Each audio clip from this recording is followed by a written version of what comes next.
Bonsoir à tous, bienvenue sur Monaco Info pour découvrir toute l'actualité de ce samedi 4 juin 2022. La fête dans une ambiance familiale, le grand clan des sites historiques Grimaldi de Monaco se réunit tout le week-end, place du Palais, où un village improvisé a été installé. Nous serons avec l'un des maires de l'une des communes invitées cette année, le maire d'Antibes, Jean Leonetti. Non loin du Palais, c'est un rendez-vous au jardin qui est organisé jusqu'à demain également. Une manifestation qui se tient chaque année et qui a pour thème le réchauffement climatique avec en toile de fond le magnifique jardin Saint-Martin perché sur la Méditerranée. Avec l'été qui arrive et la fin des mesures sanitaires entourant la crise de la Covid-19, les soirées dans les établissements de nuit ont pu reprendre.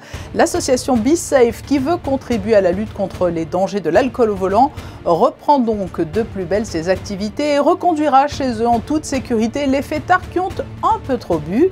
C'est ce que nous expliquera sa présidente Camille Gottlieb. Dans ce journal également, les résultats du Grand Prix de Formule E de Jakarta en Indonésie avec un nouveau podium pour l'écurie Rocket Venturi Racing. C'est un réseau qui ne cesse de s'agrandir et qui s'apparente aujourd'hui à une grande famille. La troisième rencontre des sites historiques Grimaldi de Monaco se tient jusqu'à demain soir encore, place du Palais, avec de très nombreuses animations et une découverte des richesses patrimoniales de toutes ces communes qui partagent un pan d'histoire avec Monaco. Le reportage de Sandrine Nègre et Sylvain Péroumal dans les allées du village installé sur le rocher. Histoire et tradition se mêlent ici, place du Palais, dans une ambiance conviviale et chaleureuse, afin de consolider des liens qui existent entre la principauté et plusieurs communes. Au nord-ouest, Saint-Lô-Granville, plus à l'est, Giromagny, et au sud, Antibes, Cagnes-sur-Mer, Peille et La Turbie, entre autres. La Manche, le territoire de Belfort et les Alpes-Maritimes sont donc à l'honneur. Tous ces lieux ont des liens avec la dynastie des Grimaldi, pour certains depuis des siècles. Le cardinal donc a reçu le Rosemont et en plus Belfort et d'autres terres en cadeau de Louis XIV. Et lorsqu'il est décédé, le cardinal Mazarin, il a fait don à sa nièce, Hortense de Mancini, de tous ses biens. Et par les biais des mariages et des descendances, c'est arrivé dans la maison Grimaldi. On est très content de montrer notre histoire, notre lien. Nous avons apporté des photos, nous avons apporté ce qui reste de notre seigneurie d'il y a 400 ans. Et voilà. Plusieurs temps forts ont rythmé les premières heures de ces célébrations, comme le discours du prince Albert II, qui a souligné l'importance de ces liens, cette grande relève de la garde, la remise de trophées aux maires invités, ou encore la signature d'une lettre d'intention concernant le partage d'archives relatives au site historique des Grimaldi. C'est une reconnaissance surtout parce que les sites Grimaldi, nous on considère ça comme une espèce de grande... Si le terme n'était pas galvaudé, je dirais une famille. Bon, c'est une famille culturelle. Voilà, à ce sens-là. Bon, c'est-à-dire des gens qui ne se connaissent pas forcément, mais qui ont histoire liée. Et du coup, le fait de se connaître, ça renforce ce sentiment d'appartenance à quelque chose de commun. Et voilà, le quelque chose de commun, le centre, c'est ici, c'est la famille Grimaldi. Et au-delà de l'histoire, monégasques résidents et touristes étaient ainsi au rendez-vous pour rencontrer des artisans, en savoir plus sur des métiers d'antan, goûter aux spécialités culinaires aussi, sans oublier le passage dans l'allée des animaux avec notamment des lamas, non pas d'Amérique du Sud, mais de la Manche. Et parmi ces communes liées par le sceau de l'histoire, il y a Antibes, situé à seulement une quarantaine de kilomètres de Monaco. Son château, qui accueille aujourd'hui le musée Picasso, a longtemps porté le nom de Grimaldi. Le maire d'Antibes est notre invité ce soir. Bonsoir Jean Leonetti. Bonsoir. Quels liens historiques unissent Monaco et Antibes, hormis une proximité géographique évidente? D'abord, il y a un lien fort, c'est le château Grimaldi.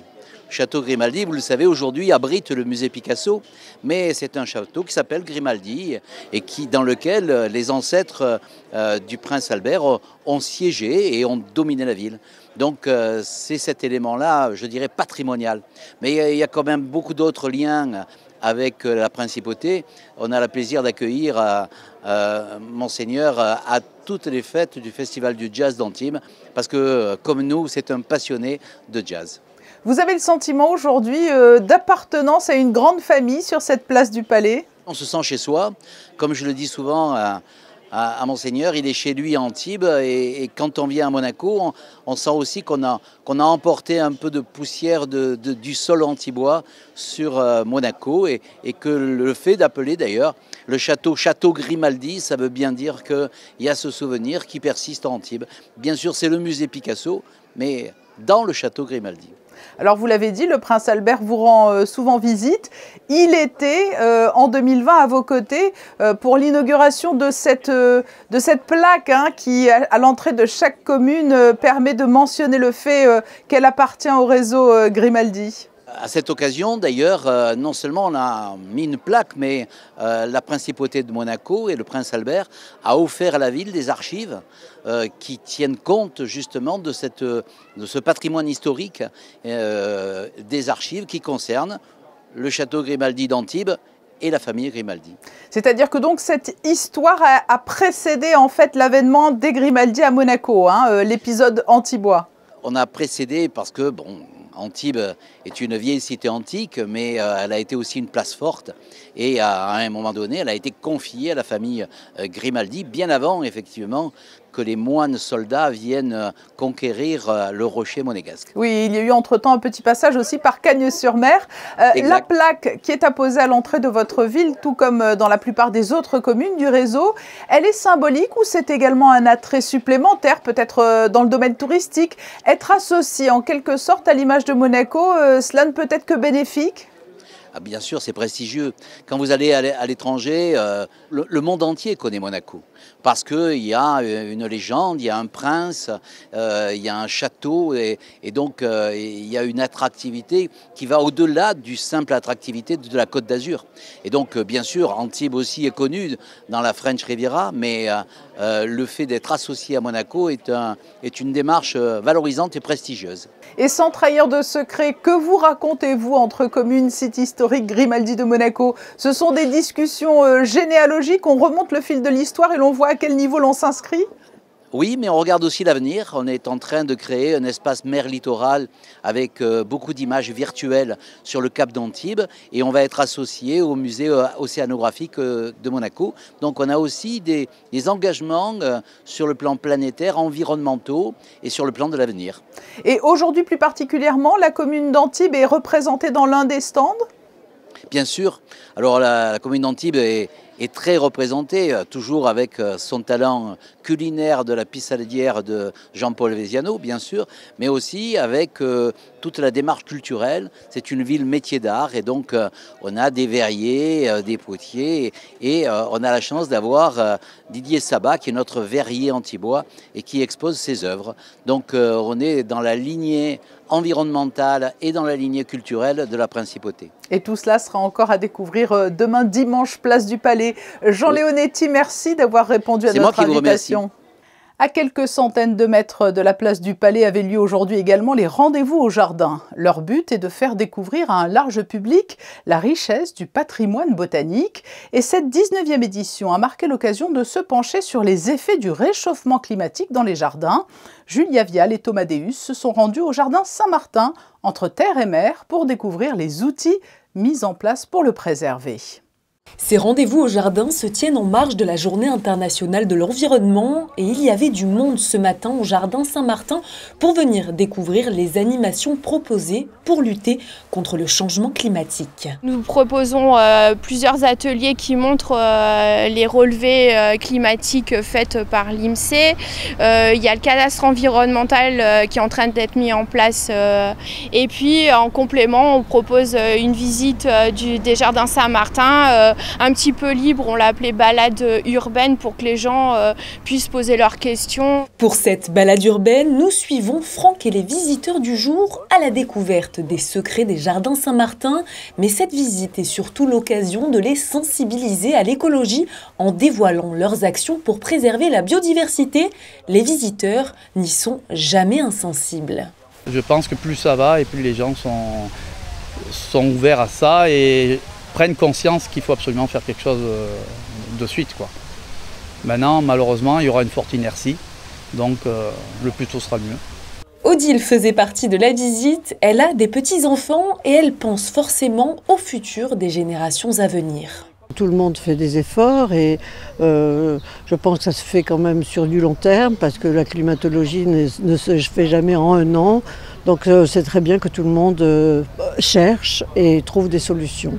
Certains ont mis leur connaissance et leur savoir-faire pour lutter contre ce changement climatique, à l'image du projet Jardisol porté par le lycée technique et hôtelier de Monaco.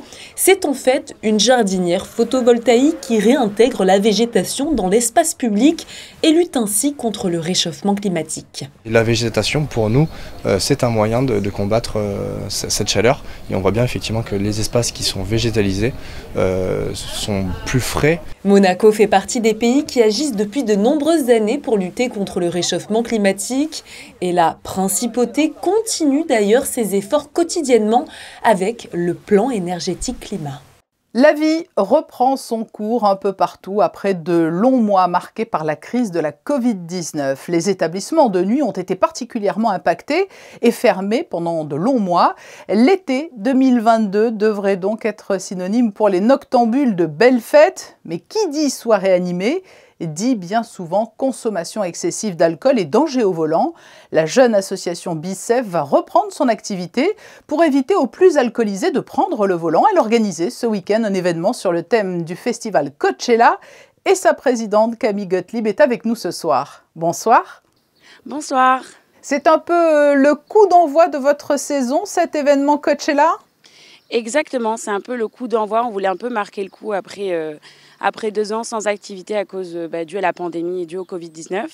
Donc ça a impacté beaucoup notre association par rapport à la fermeture des bars et des restaurants. Donc nous, c'est vraiment notre cible, etc. Et donc du coup, on voulait marquer le coup pour l'honneur du coup de recommencer la saison comme il se doit. Rappelez-nous justement comment est née cette jeune association Bicef. Bicef est née le 17 octobre 2017, donc ça va faire cette année 5 ans qu'on est présent. Bon, avec 2 ans, malheureusement, comme je l'ai dit avant, c'était assez compliqué.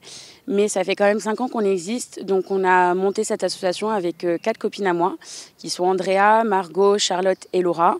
Parce qu'en fait, c'était comme un ras-le-bol général, autant de notre génération que de la génération au-dessus de nous, et aussi de nos parents. De voir en fait tous les jeunes qui prennent ces risques et qui ne prennent pas au sérieux les dangers de l'alcool au volant. Et on a voulu vraiment marquer le coup en disant « Ok, si personne fait quelque chose, nous, on va le faire ». Et c'est à la suite donc, de la perte d'un ami à nous, dans donc, le courant de l'été 2017, qui nous a vraiment...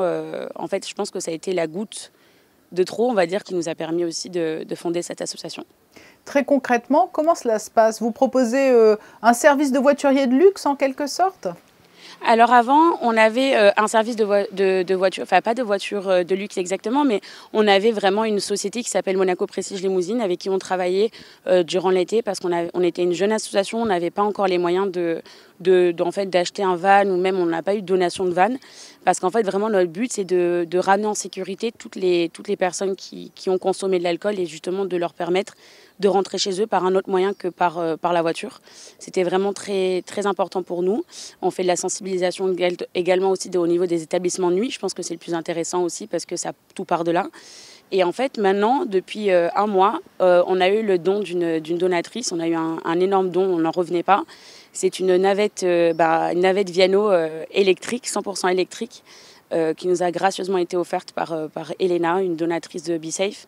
Et ça va vraiment relancer un renouveau parce que ça nous enlève des coûts au niveau des chauffeurs, ça nous enlève un coût énorme au niveau de l'essence. Et du coup, je trouve que c'est incroyable. Vous l'avez dit, il y a eu la pause Covid, mais c'est un service qui a rapidement bien fonctionné avant cette pause.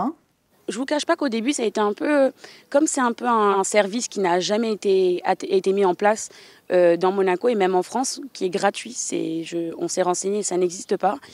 Et nous, on voulait vraiment permettre aux jeunes qu'ils se sentent en sécurité, quoi qu'il se passe quand ils sortent en principauté ou même des personnes qui habitent dans les communes limitrophes de Monaco. Et on a réussi à ramener, je pense, de mémoire en 2019, donc vraiment l'été avant le Covid, on a réussi à ramener près de 270 jeunes en sécurité chez eux. Et pour nous, pour un premier été, ça a été incroyable. Et d'autant plus que là, maintenant, les touristes commencent à revenir petit à petit en principauté. Beaucoup de gens, beaucoup d'influence, on l'a vu notamment grâce au Grand Prix. Je pense que cet été va être un bel été aussi pour Bicef. Mais les personnes qui peuvent avoir recours à vos services, ce sont uniquement des jeunes ou des gens de tous âges? Nous, on cible particulièrement les jeunes. pour la simple et bonne raison que les jeunes sont vraiment les personnes qu'il faut sensibiliser le plus vite. Et il n'y a pas de souci, la navette est ouverte à tous, bien évidemment. Mais c'est vrai que nous, notre cible principale, on va dire, notre cible de niche, c'est vraiment les jeunes et la nouvelle génération qui arrive là. La génération qu'on ne connaît pas encore d'ailleurs, qui a eu 18 ans et qui ont presque 20 ans là depuis 2019. Et vous l'avez souligné, c'est tout à fait unique. Vous souhaiteriez étendre le concept, qui est finalement un concept modèle, hein? Je vais vous avouer qu'on n'y croyait pas trop dans le sens où quelque chose de gratuit, on s'est dit mais mon Dieu, mais comment on va réussir à vraiment tout mettre en place sans argent, sans tout ça. Et en fait, au final, on a réussi parce que beaucoup de gens à Monaco nous soutiennent, que ce soit le gouvernement, le Conseil national, des donateurs privés, etc. On a beaucoup de gens qui nous soutiennent, donc on va relancer tout ça et l'étendre un peu plus, rien qu'en France, au niveau national en France, ça peut être possible, mais je pense qu'à ce moment-là, ce ne sera pas un service gratuit. Je ne sais pas, on ne s'est pas trop posé la question avec les filles parce que c'est vrai que nous, pour le plus important pour l'instant, c'est Monaco. Et en conclusion, peut-être un rappel des modalités pratiques. Alors, quand ces navettes seront-elles disponibles et à quelle fréquence? Les navettes seront disponibles donc, tous les week-ends à partir du jour de lancement, qui seront disponibles donc de minuit à 5 h du matin sur le port de Monaco. Donc nous avons un numéro joignable, bien sûr, si vous êtes, je ne sais pas, aux alentours du Larvoto. On peut aussi faire le déplacement pour venir vous chercher. Et vraiment, ça, c'est notre but principal, notre objectif, c'est qu'en fait, les jeunes prennent ce réflexe, dans un premier temps, d'appeler BeSafe, et dans un deuxième temps, de se dire, d'accord, si je sors, je ne prends pas la voiture. Boire ou conduire, c'est vraiment notre devise. Donc voilà, on veut être un maximum visible, un maximum accessible pour tous les jeunes de Monaco.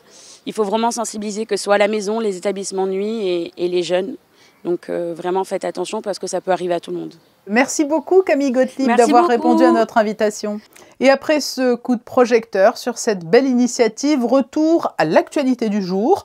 On l'a appris aujourd'hui par la voie d'un communiqué de presse du Palais Princier. La princesse Charlène a été diagnostiquée positive à la Covid-19.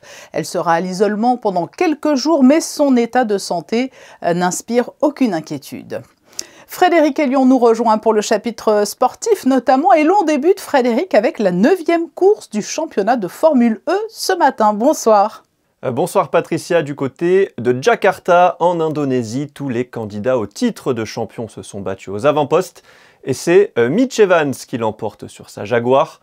Le néo-zélandais devance Jean-Éric Vergne et le pilote Venturi Edoardo Mortara qui signe un nouveau podium. Au classement du championnat, le Belge Van Dorme, 5e à Jakarta, possède 5 points d'avance sur Jean-Éric Vergne et 7 sur Mortara. Automobile encore, la semaine prochaine marque le retour d'un salon d'exception à Monaco. Les passionnés d'automobile sont gâtés puisqu'après 3 grands prix en un mois, Top Marque ouvre ses portes la semaine prochaine. Après 2 ans d'absence, situation sanitaire oblige, le salon dédié aux véhicules d'exception fait son retour avec une 17e édition du 9 au 12 juin.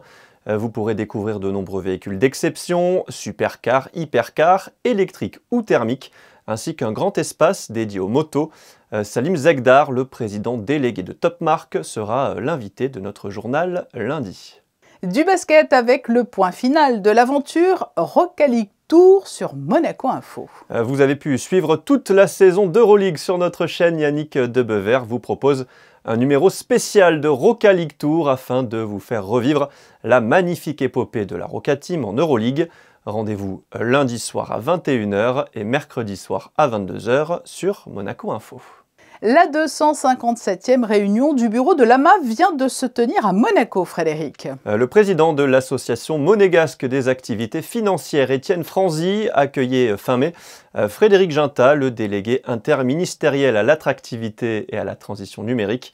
Dans un contexte très compétitif concernant les places financières européennes et internationales, l'objectif était de renforcer l'attractivité de la place financière monégasque et de valoriser l'expertise de la principauté, et notamment sa capacité à accueillir des investisseurs et des entreprises à haute valeur ajoutée. Et enfin, ce concert qui donnera le coup d'envoi de l'été. À l'occasion de la fête de la musique, le groupe de rock Skip the Use sera en concert sur le quai Albert Ier à partir de 20 h 30. Un événement gratuit le mardi 21 juin.